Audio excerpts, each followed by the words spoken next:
There are many different ingredients that all come together to make great Australian wine. Carefully chosen sites, good quality grapes, the right vineyards in the right places, and in the case of Scarpantoni, a strong sense of family values. For Scarpantoni Wines, it all started back in 1958 when Domenico and Paola bought the original 5.6 hectares here at McLaren Flat. Not long afterwards, the family purchased another 12 hectares, and for a while there, they were the largest private grower in the region. Philip, can you ever imagine not being amongst all the vines and the wine down here in McLaren Vale? No. I've been around Australia, all over the place and around the world, and I just couldn't imagine myself anywhere else. It's beautiful all year round here. So it's sort of it's in your blood, it's in your bones, it's definitely growing up with it. Yeah. There's nothing else I'd rather do. If I'm away from the vineyard for a week or more, I just get fidgety. I have to come back and find out what my little babies are doing. It's just in the blood. I can't resist. Yeah. Mate, born and bred, and if I could be buried here, I will. But it's not only the strong sense of belonging to the land that makes Scarpantoni unique. The strong bond of family is just as important.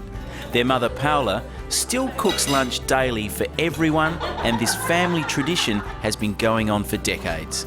There's good food, good conversation, and of course, award-winning wines.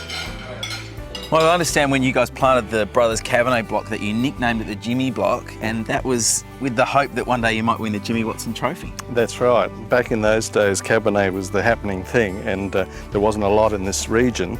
Okay. My brother and I started planting this block to have some Cabernet, and we used to always joke while we were planting and say, this is going to win us the Jimmy Watson one day. And? And in fact, it did. And in the early days from the first wines, we even used to call right on the barrels JW block. Jeez, you must have given it the good luck. So you actually got out in the vineyard as young lads, and you dug all the posts in. It was really, you built it from the ground up, so you must have a great feel for it. Well, we do have a very intimate knowledge of the soil and the sand, the block and that, because we've covered every inch, and it was back in those days we didn't have a lot of machinery, so it was all done by hand. All the posts were put in with a hand postal digger, all the vines were planted by hand. Everything was done by hand. Never ones to stand still for long, the Scarpantoni brothers purchased part of another property known as Oxenbury Farm, and this is considered by many as the birthplace of the McLaren Vale wine region. This is beautiful. These wetlands are outstanding, and this is the original settlement site of McLaren Vale. Yeah, in 1840, two farmers from Devon came and settled here, and they both built their individual farms, homesteads, and because this is where the best water supply was in the region. And is Oxenbury Farm is that the original name of the settlement? Yeah, it was Oxenbury Farm and Lower Oxenbury Farm, and the two English farmers worked a lot together, and I think originally the spring or the well, which they got all their water supply for their families, was on the other side of the wetland here, probably about 100 metres or so, and then that later supplied the town as it grew around them. The cellar door at Oxenbury is the perfect place to sit back, enjoy some wine, and survey the beautiful surrounds.